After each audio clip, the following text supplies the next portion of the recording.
matunog na ang pangalan ni House Speaker Martin Romualdez sa Senado. At maraming salamat sa ating mga magigiting na senador na walang takot na dinala yung pangalan ni Speaker Martin Romualdez. Maraming salamat kay Senator Chis Escudero at kay Senator Marcoleta. Ito po sila yung mga magigiting natin ng mga senador na handang ipaglaban ang taong bayan.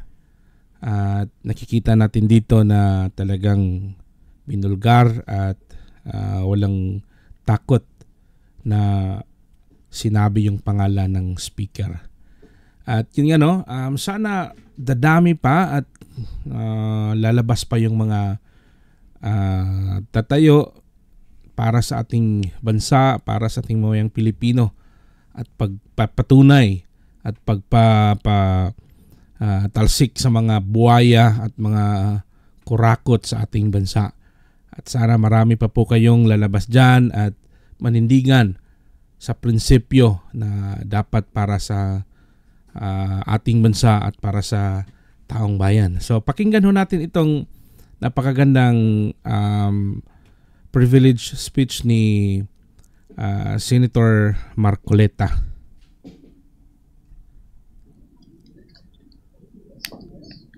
Ako po ay tumatayo ngayon para sa isang usaping pampersonal at pangkalahatang pribilehyo.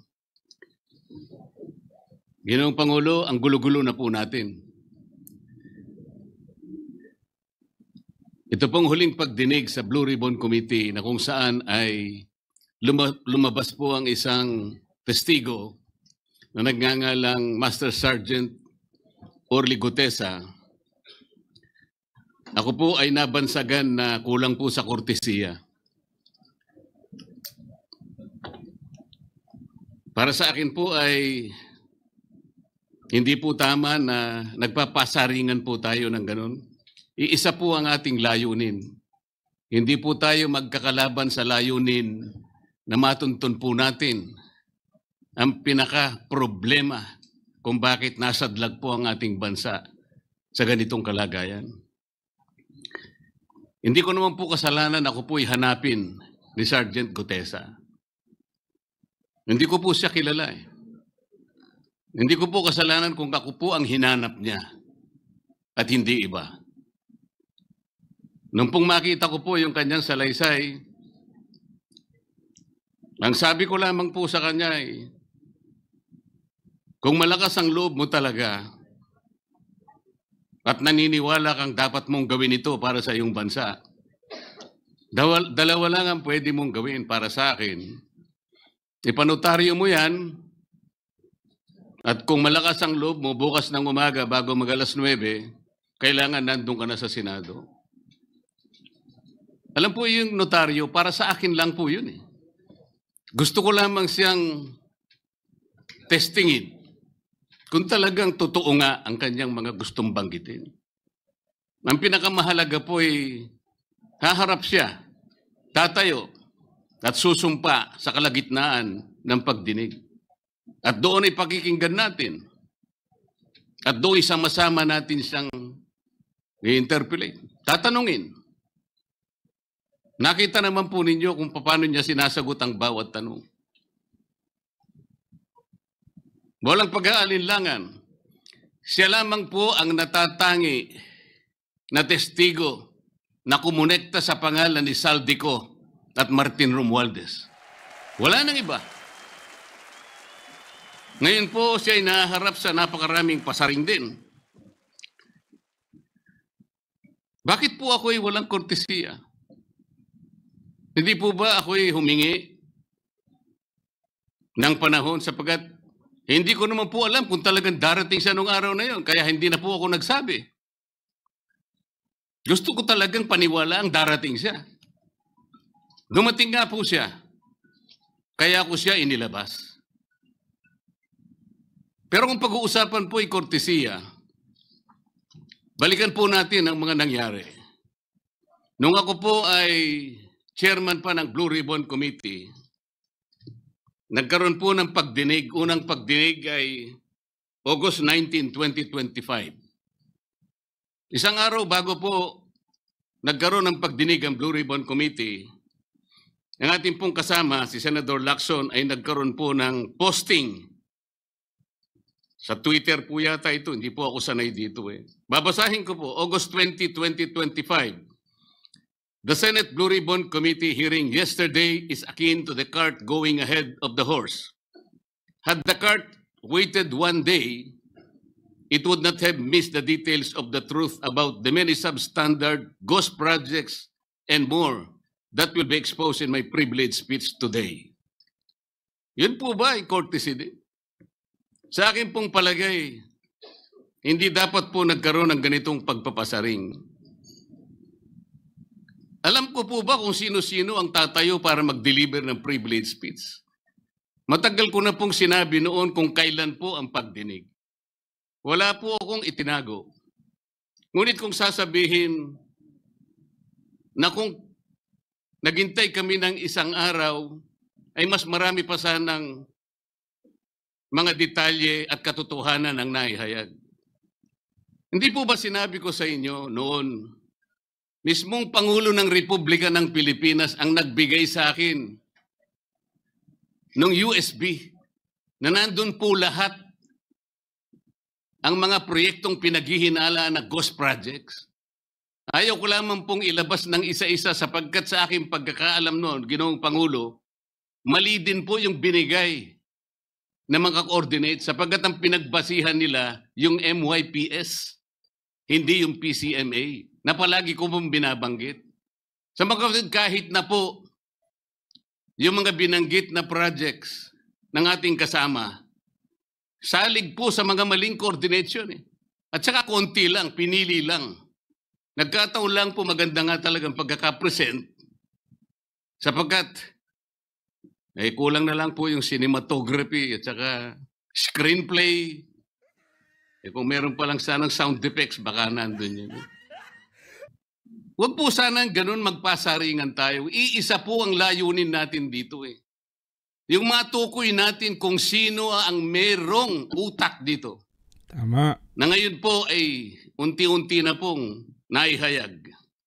Sino bang natatakot kay Martin Romualdez? Marami po siguro dito sa kapulungan ito. Pero hindi ako natatakot kay Martin Romualdez.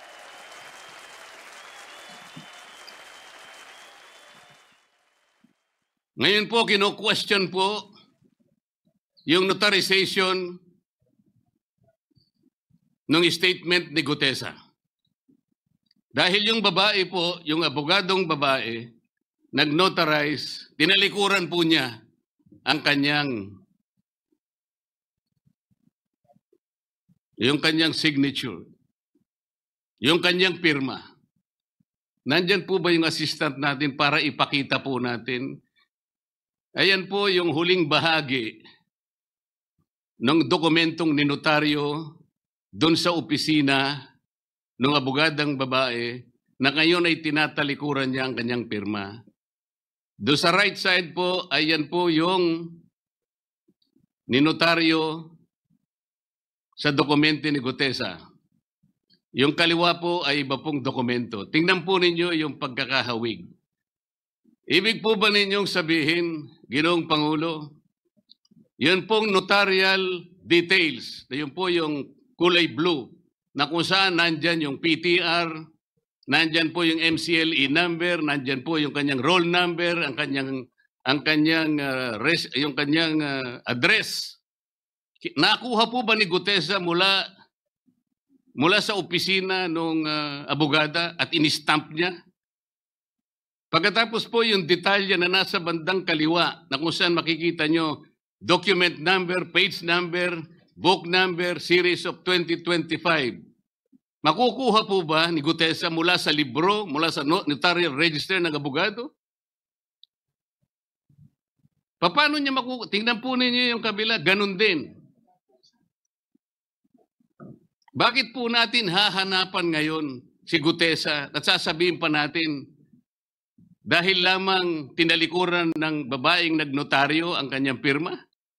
Pangkaraniwan na po kasi, Ginoong Pangulo, kahit pumunta kayo sa maraming lugar na kung saan nagnotaryo, Hindi nyo po makikita ron ng abogado. Iaabot nyo lang sa kanyang papel ninyo, pagkatapos isosoli niya sa iyo, pagkatapos niyong magbayad. Itatanong po ba ni Ginoong Gutesa, bago siya umalis, tatanungin po ba niya doon sa babaeng kausap niya kung sino man yun, Madam, kayo po bang may pirma nito? Wala pong ganun eh. Ngayon, kung tatalikuran po ng abogado na yon ang kanyang pirma, ako na po mismo ang magdidirect ng prosecution sa kanya para ma-disbar siya. Sapagkat ginagamit po niya yung opisina na yon. Pakita po ba natin, pwede po nating ipakita yung opisina, yung kanya, ayan po yung kanyang lugar. Ang opisina po niya ay sa Ermita, ngunit yan po ay ginagamit niyang address. Ayan po makikita ninyo. Notary Public 24/7. Ibig nyo sabihin, nandyan at hindi na natutulog yung abogado na yan. Sigurado meron isang tao dyan na pumipirma. At ginagaya na lamang nung kanyang staff o secretary yung pirma niya. Ganyan po palagi. Kalakaran. Kalakaran, ngunit hindi tama. Sapagkat sa batas po ng notaryo, kailangan nakaharap po yung magnunotaryo sa nagpapanotaryo. Bakit po niya ngayon sinabi na hindi niya pirma yon? Maaaring hindi niya pirma, ngunit hinayaan niya kung sino man ang taong yon na ipirma yung dokumento. Kagaya po ng nasabi ko, naging academic na po yung notaryo sapagkat ang tao ay tumayo sa ating kapulungan. Binasa niya yung kanyang statement. Yung mga bayarang media nga po, sinasabi pa eh. Kino-coach ko pa eh. Bakit ko po siya sinabihan na dahan-dahan siya? Dahil po nung panahon na binabasa niya na yung kanyang statement, sinusundan po namin yung kanyang binabasa. Binigyan ko po ng kopya ang chairman ng Blue Ribbon Committee. Binigyan ko ng kopya ang ating Senate President at yung aking katabi si Senator Gatchalian dahil 4 lamang pong original ang meron kami. Yung binabasa pala niya ay Xerox copy kaya may naputol sa baba. Gusto ko lamang pong ma-record ng totohanan. Dahil doon sa umpisa po niya, merong isang linya po siyang nalaktawan. Alam po ito ng mga kasama natin na sinusundan po habang binabasa namin. Doon sa pangalawa po, 2 linya naman po ang nalaktawan niya. Kaya gusto ko lamang pong maging maayos ang pagre-record ng kanyang statement. Ano po sabi ng mga bayarang media? Hindi ko naman po nila lahat. Kaya ako po hindi nagpapa-interview sa kanila eh. Alam ko po ang karakter ng ating media ngayon. Nakakaawa na po ang kalagayan. Binanggit na po ng dating Senate President ang nangyari do sa statement ni Diskaya.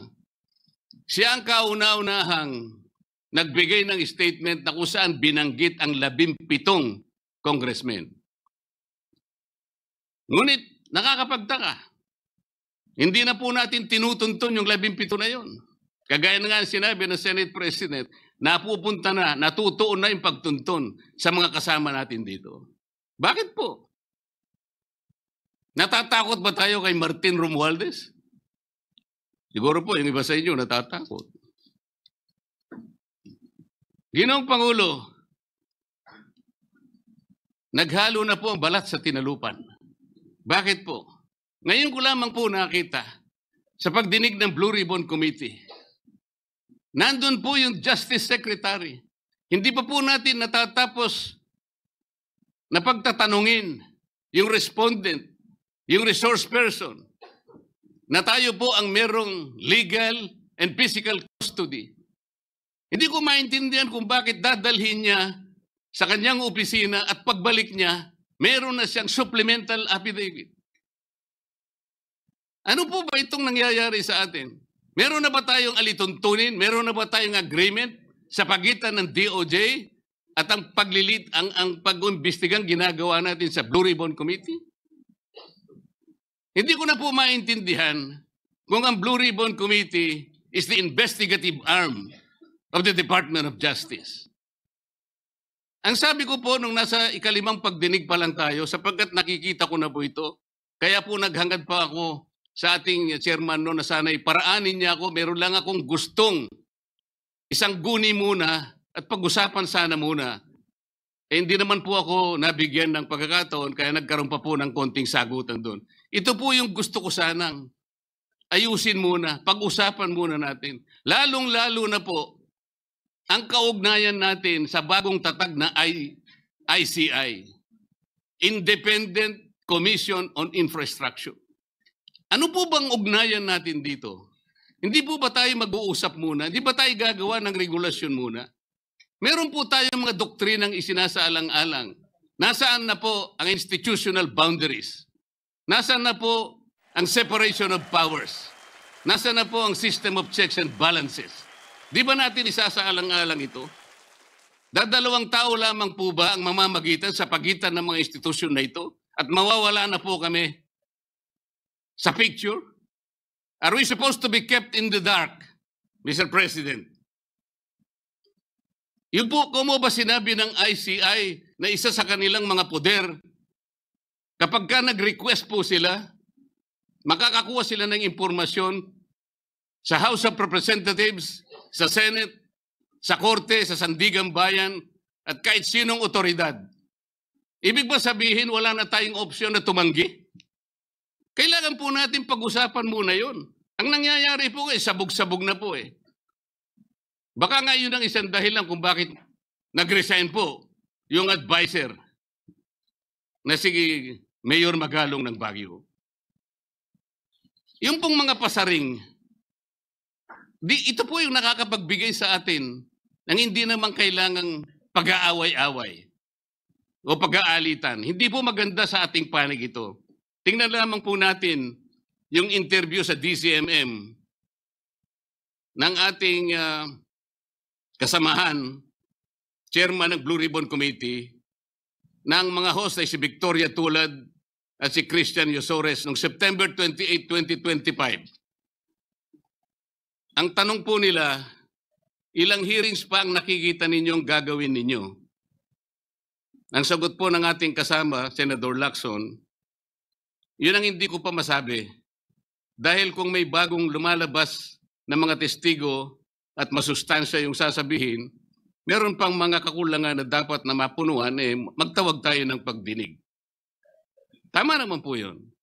Pero ito pong pangalawang saknong, ang sabi po, pero kung paulit-ulit lang at masa-sidetrack o kaya palihis yung direksyon ng inquiry, yun ang i-assess namin kasi medyo lumihis na.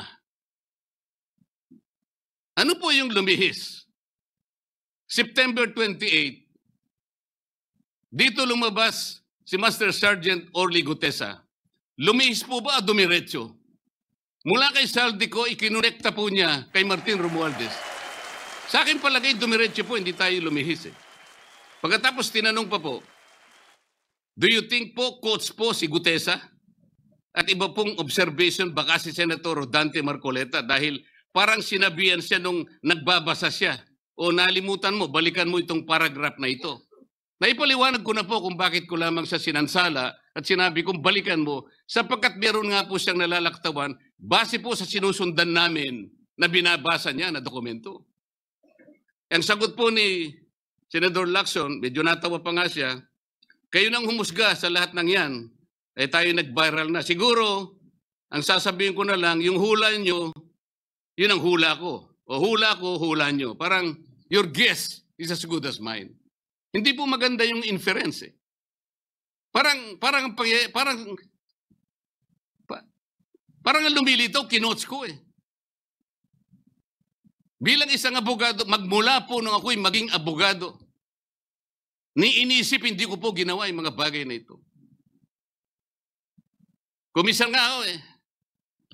Hindi na abogado, sila pa yung nagsasabi eh. Katulad po ni Saldico.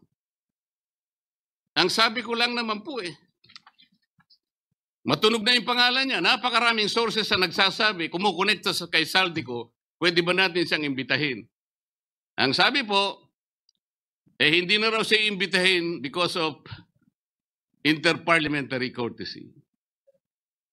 Ang sabi ko po, ang interparliamentary courtesy hindi po nalalabag kung iimbitahin lang siya. Halimbawa, invitation letter lang. Nagawa ko po yung kay Congressman Toby Chanco. Voluntaryo po yun eh. Kung darating siya, salamat. Kung hindi siya darating, okay lang. Ngunit, ang pinag-uusapan natin ay problemang kasangkot na po ang kinabukasan ng ating bansa. Sasabihin ba natin interparliamentary courtesy? Nakikinig po ang buong bayan. Tatakpan po ba natin ng dahil sa interparliamentary courtesy? Nakasulat po ba sa bato yun? Absolute po ba yun? Yun po yung aking ikinasasama ng loob eh. Hindi po tayo dapat mag-away-away. Iisa po ang ating layunin. Ang ating bansa ang pinaka-importante sa ating lahat. Bakit po kinakailangan ilihis natin? Bakit po tayo gagawa ng paraan para pagtakpan po natin ang hindi dapat pagtakpan? Ginoong Pangulo, ngayon po'y masasabi ko, si Master Sergeant Orly Gutesa ay mas credible pa po kaysa sa marami sa atin dito sa kapulungan ito. Si Master Sergeant Orly Gutesa, mas matapang kaysa sa mas marami dito sa ating kapulungan. Maraming salamat po, Ginoong Pangulo. Ayun na ho. Sobrang powerful po yung privilege speech ni Senator Marcoleta. Totoo naman po. Kasi simple lang naman yan. Ang mission ng Blue Ribbon Committee is para makuha at malaman at matunton kung sino talaga yung mastermind, sino yung punot ugat ng pagnanakaw at korupsyon ng ating bansa. At bakit ang nangyayari ngayon ay bakit ba ang dami nilang parang di ba napaka advantage yun na mayroong isang taong nag-witness at para makatulong, para matuntunan yung buhaya kung sino man yung salarin. Pero parang diskumpiyado ka agad, ano? So dalawa lang yung ano doon. It's either gusto nyo bang protektahan or gusto nyong ayaw nyong marinig yung gusto nyong i-disqualified yung sinasabi ng witness. Bakit nga po? Gusto nga nating malaman ang katotohanan. So, ganun nga, kung ayaw mo, may dahilan. Pag gusto, may paraan talaga yan. So bakit ayaw nilang i-validate yung sinasabi nitong si Sergeant Orly Gutesa? Bakit ayaw nilang i-validate yung mga sinasabi, yung address? Bakit hindi ipatawag yung mga kasamahan niya na mga yung 90 na mga security guards at yung mga trabahante ng SunWest? Ba't ayaw ninyong ipatawag? At kasi yun yung matunog na pangalan sa saldi ko. Ba't ayaw ninyong tawagan? Ba't ayaw ninyong i-scrutinize itong mga taong to para malaman yung katotohanan? 'Di ba? Parang kayo na mismo ang parang ayaw nyong, parang kayo na yung nagprotekta na ayaw nyong matunton yung katotohanan. Ano ba yung makuha doon kay Sergeant Gutesa na voluntary siyang nagbigay ng yung nalalaman niya para sa ating bansa, para sa mamamayang Pilipino? At ano ba yung rason? Ano yung rason nyo na bakit gusto nyo talagang gusto nyong i-disqualified? Di ba? Yun yung mga ano dito eh. Ito yung mga maraming tanong na nakakaduda. Yeah? So, kudos po itong Senador Marcoleta. Napakagaling nyo po na senador at si Chis Escudero at naglabasa na. At yun nga po, sana ay dadami pa itong mga politiko, mga leader natin na tatayo para sa ating bayan at against sa mga corrupt na mga leader, mga buaya na leader ng ating bansa. At sana matukoy na to at sana malaman ng taong bayan ang katotohanan. Ganito naman to, maggagawa naman yan sila ng storya. Ngayon si Senator Marcoleta, ginagawa na naman nila ng storya patungkol doon kay Diskaya na yung asawa ni Marcoleta. Ang dami nilang mga satsat, ba't ayaw nyong tanungin diretso kayo sa punto? Patawag yung SunWest, tanungin anong nangyayari, sino yung mga connection, sino yung mga taong yan, di ba? Yun nga, yun yung problema dyan. Ito yung mga problema sa mga taong ito. Bakit gusto nilang protektahan ang mga buaya na politiko ng ating bansa. Yun na nga po. Maraming salamat po sa ating mga kaperlas, ating mamayang Pilipino at sa ating mga mahal ng FW at sa mga sumabaybay sa ating channel at sa mga nanonood na hindi pa nakapag-subscribe, inayahan ko po kayong mag-subscribe. Maraming po salamat sa inyo. Lagi po nating tandaan ang Panginoon ay andyan at I'm sure na mananalo pa rin ang kabutihan at makamtan pa rin natin yan. Patuloy lang tayong manalangin. Ito po si Kaperlas Rane, ang inyong lingkod. God bless.